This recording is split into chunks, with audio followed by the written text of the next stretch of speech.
You want a chiseled physique. You want to look amazing. You want to have sculpt and shape and muscle and leanness. Here's the key. Performance training.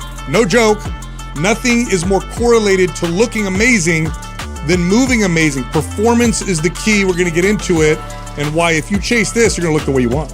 Move good, look good. That's it. 100%. This look good while moving. This is an interesting conversation because we often, good job with the joke. We often chase the look.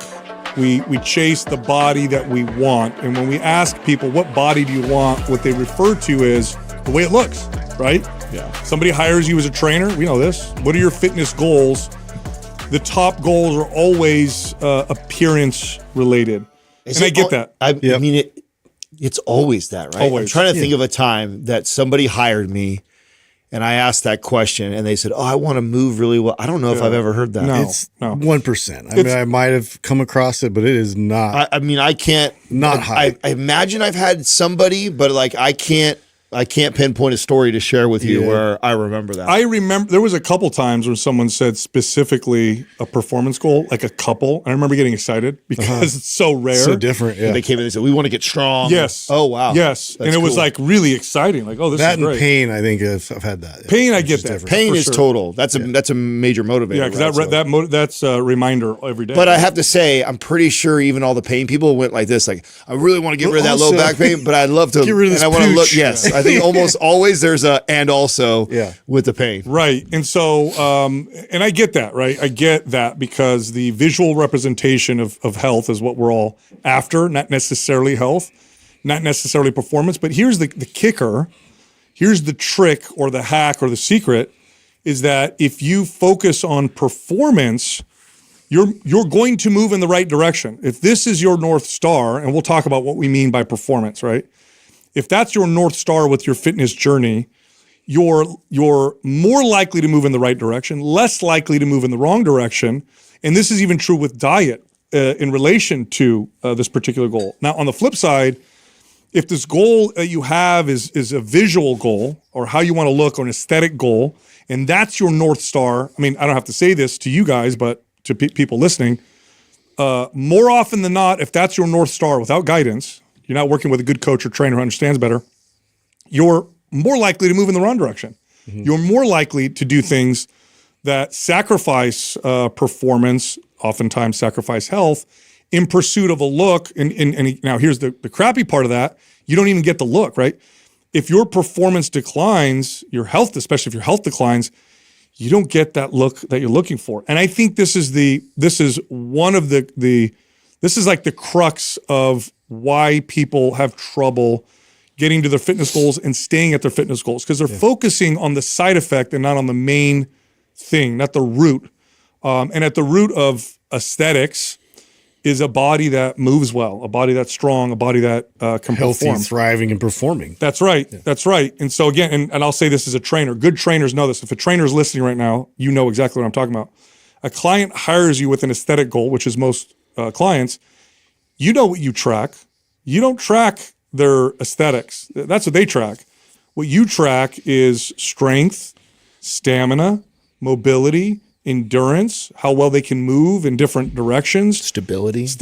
This is what you're paying attention to. Now, why are you paying attention to this? Well, one, you have integrity. You want your client to be healthy and move well. But two, this is what'll produce what they want, what they're after. And a good trainer has to communicate this along the way. And I wish people, right. And again, now just to add to that, if your North Star is performance, and we'll get to what we mean by performance, because it is a holistic approach. If your North Star is performance and you're making adjustments to your diet to improve your performance, the adjustments you'll make are typically the better adjustments. Yep. And if they're not, you'll know it.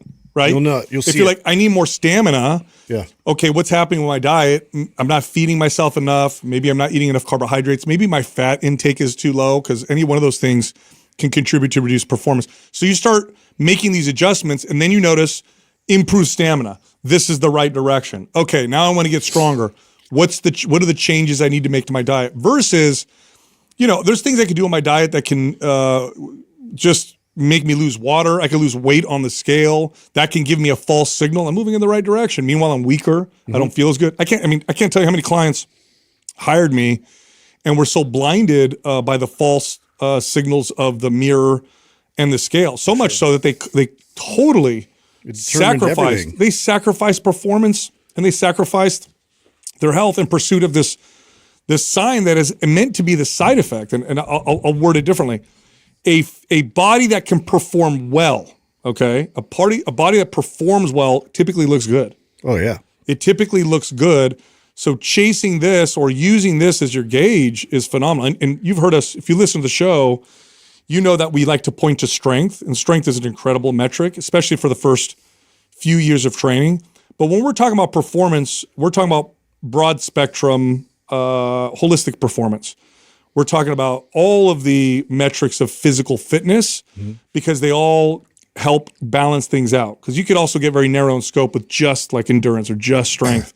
But when you're looking at overall, and what we're going to do is we're going to break down all the different attributes and metrics of performance that you can measure. And when you're looking at all of them, along with your workout programming and adjusting accordingly, you're moving in the right direction, and you will. This is not like a maybe. You will look better as you do this. Well, you made a point in an earlier episode that if you look at it holistically, all the different pursuits of performance, they have natural checks and balances to them.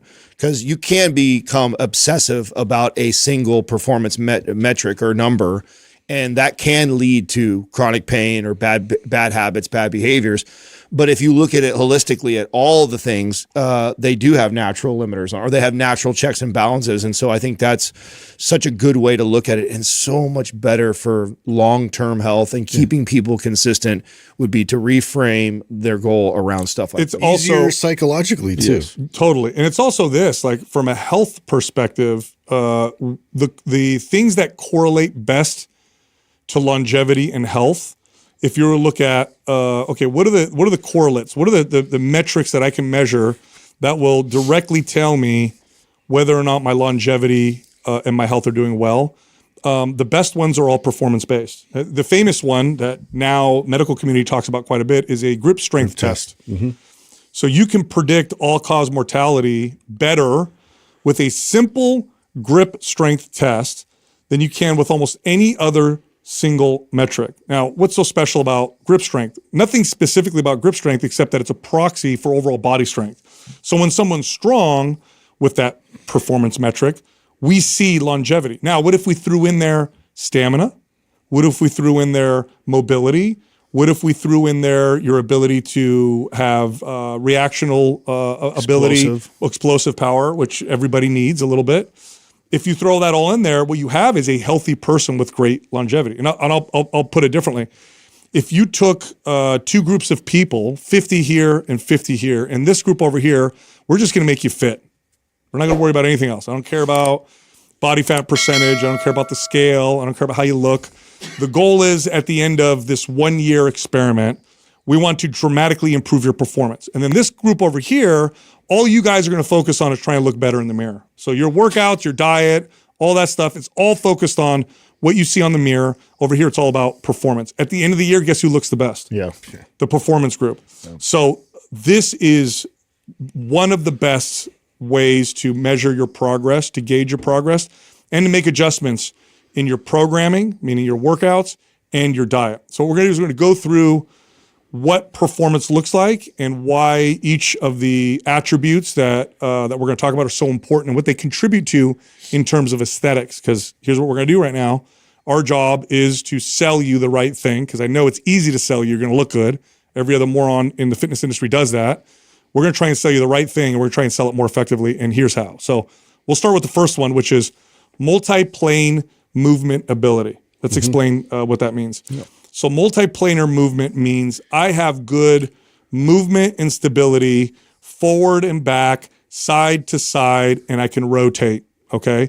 So I'm not just strong and fast going forward and back. I'm also strong and fast going laterally. I can also twist. I can also move on one leg or one hand. I have this ability to kind of move in different directions. And sometimes what you'll see with athletes, bodybuilders are a good example, where they just want to develop a particular look. is that they miss out on multiplanar movement. So they oftentimes don't have good rotation, good lateral ability. Powerlifters, sometimes you'll see this, or oftentimes you'll see this as well. If you have good multiplanar movement ability, here's what you accomplish from a look perspective: balance and symmetry. That's it. Balance and symmetry. So balance refers to how balanced your body looks, right? Does your legs and your upper body match? Do you look like you're balanced? You're well developed all the way up and down. That's balance. Symmetry is right to left. Well, if you're good at moving in all these different directions, everything's developed. Yeah. And if you're not good at moving all these different directions and you focus on getting better at them, you'll develop better balance and symmetry. Well, think of it this way. You have an orchestra, right? So you've got 30 instruments in this orchestra, but they never play music together. Everybody practices by themselves. Even the same song, they just practice by themselves. Then comes the night for the orchestra. They're about to present themselves. They all play together. It's just not as good as if they actually practice together. Your body's balance and symmetry is a reflection of how well things move together. Now, people have tried to hack this by developing individual muscles and body parts. And yes, that can definitely give you the look. But this naturally occurs when you pay attention to your ability to move in different planes of motion. This naturally occurs. You naturally develop balance and symmetry, or as bodybuilders call it, beauty of the body. So the aesthetic benefit of multiplanar movements, many times these are exercises we avoid, we don't do in the gym because it's not a specific body part that we're training. When you work on this balance and symmetry develops, and your muscles develop in ways that they wouldn't had you not focused on that. Next, here's the attribute we talk about all the time. I probably don't have to sell this one that much. Strength, just general strength. Now, strength is a wonderful, wonderful metric and attribute. I tell people to focus on, for the first 3 years of training, just get stronger. I like saying it because it's basic, it's simple. It tends to point people in the right direction. You have to feed your body appropriately to get strong. If you're getting stronger, you're building more muscle, which tends to speed up the metabolism, which makes fat loss easier. Mm-hmm. You can't undernourish or underfeed yourself and get stronger. You can't overtrain and get stronger. Your programming has to be good, or you want to get stronger. Strength, more strength equals more muscle. So it's the closest correlate to muscle growth is muscle strength. Build strength, build muscle, faster metabolism. It also gets you out of the comparison game that I think that is more prevalent today than it ever has before. Because we follow all these inspirational, super fit bodies. It's hard whether you know you're doing it or not, but subconsciously you're comparing yourself to all these bodies. And so getting away from looking at that body versus my body and feeling like, oh my God, I can never look that way, or I'm so far away from that.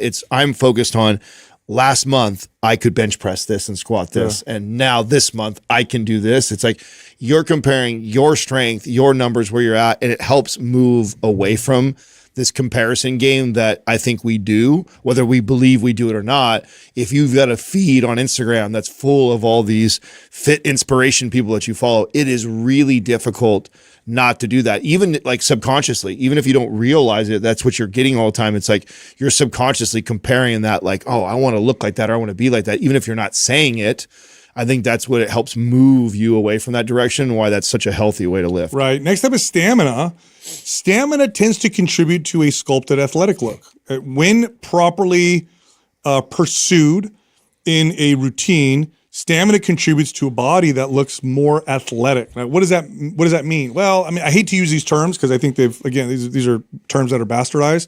You look less muscle bound. You look like you can move better. You know it when you see it. You know when a person looks like they have some stamina. Can you trick this? Can you fool people with this? You can. But building stamina in combination with multiplanar movement, in combination with strength, produces a sculpted look. And stamina training is great for VO2 max, great for muscle health, great for heart health, and it contributes to building strength. There is a certain amount of stamina you need to build strength. And in fact, sometimes strength athletes forget this, and the limiting factor is their stamina, and they can't build the strength that they need to. Yeah, to move fast, you have to have a bit of that mobility, that looseness. You can't, you can tell right away if somebody is limited in their movement patterns and they're rigid.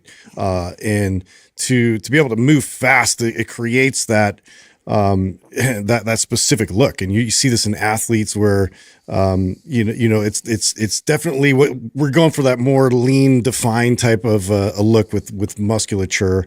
However, the actual movement itself is an aesthetic pursuit on its own. Well, when I think of lift stamina, I think of heart health, and I think of lifting weights for the heart. Yeah. We talk all about the benefits of lifting weights. We understand that for your skeletal muscle, it's like your heart is the most important muscle in your entire body. This is your way of lifting weights with your heart, is training stamina training. Of course, you do get some of those benefits from traditional weightlifting. We talk about that a lot. We talk about the way you can manipulate reps, but pure traditional stamina type training included into a training block is like pure strength training for your heart. That's and, right. and all the Talk about power. What's power? It's the ability for your muscles to contract quickly and safely. Now, power is, by the way, training for power is a very, lack of a better term, powerful way to build muscle. It's all fast twitch muscle fibers. Those are the ones that build and grow. And here's the crazy part. Big muscle fibers. It's also one of the first things to go too. You don't train power, you lose it. You could be strong with poor power. I know this personally. I was the other day I was filming a workout in my series, and I hadn't done fast explosive pull-ups in a long time. Now it's crazy. I could rep out 25 pull-ups. I'm strong at pull-ups, but I went to go do fast pull-ups and they were slow because I haven't practiced this. Now the average person, like, why do I need power? Why do I need that? Okay, well, you step off a curb on accident, you need power. Your kid is about to run across the street, you need some power. You need to change directions quickly because the glass fell off Jump the over counter. something. You need power and you lose it. Now, what does power produce? Well, it looks like powerful muscle. And you can see this. Sprinters are a good example. When you look at their legs, they have muscle that looks like it can contract and move quickly. And so some power training, now you can go crazy with power training like Olympic lifters, but there is a component of power training that the average person can implement that's going to just contribute to the way that their body performs and looks. Well, it's training your body to have control in those moments. Yeah. Those moments are inevitable, to your point about stepping off the curb, sprinting up the stairs to your kid one time, or like when it was very eye-opening for me, jumping out of the back of my truck and like thinking my knees were going to explode. Like I remember the first time that happened to me, it was such an eye-opening movement for me. And I remember going like, wow, I haven't trained this way. I don't play basketball. I'm not doing a lot of sports that included power anymore. And because my training wasn't reflecting that, I noticed that I had lost that ability to do that, to decelerate like that. And it's like, wow, that you training power is going to incorporate the control that you have in those situations. Huge value to people as they age. Right. And then finally, we have mobility. Now, what is mobility? It's your ability to move your joints through their fullest range of motion actively, not passively, meaning you control them. You have strength and stability in that full range of motion. It's not just flexible. Flexible means someone can stretch your leg to your foot. You could get there. Yes, but actively is like you can do it yourself and you can control it. Mobility, good mobility means you typically don't have weak areas in your body. It means you get a better return from strength training. Okay, what does that mean? Well, a barbell squat or an overhead press or a barbell row or whatever exercise with better mobility, better range of motion, means you get more out of the exercise. One set of squats with good mobility is more effective at building your lower body than one squat with subpar mobility. So mobility makes your strength training just more effective. And two, I mean, just any precarious position your body's going to be in, like the more mobility capacity you have, the more likely you're going to be able to get out of that or through that safe and effectively with strength. And it's one of those protective elements I don't think people really highlight enough. Two, it contributes to your overall performance. So, the more mobile and stable you can create around your joints, you actually produce more force output. So you can actually recruit more muscle fibers, and in a sense, you get stronger. So, there's a lot more benefit to it other than just like preventative injury. Well, how about quality of life and posture? Yeah. I mean, those two things have just completely impacted my life personally. I mean, that up into that year kick that I went on, I really didn't address mobility in my own training and the impact it had on my low chronic pain, my ability to sit down, ass to grass comfortably and play with my son, or to sit on a plane and not feel like my low back is on fire. I mean, addressing all the weaknesses and instability in all my joints has completely alleviated chronic pain, improved quality of life, and my posture is significantly better for it. So I'm a huge advocate for training this way. And I think it's overlooked in a lot of training programs because we're so heavily focused on the look, and this part improves quality of life like no other. You lose mobility over time. You will have a sacrifice with aesthetics. Why? You can't move as well. The repertoire of exercises available to you becomes smaller and smaller. Suddenly, I can't do that exercise that I used to love. So now I got to move to this one. And now I can barely do that one. I got to move to this other one. Diminishing returns. Next thing you know, your list of exercises is smaller and smaller and smaller, and your body doesn't respond as well because you can't do as much stuff. Mobility is key. Mobility is absolute key to effective strength training. Now look, we have one program.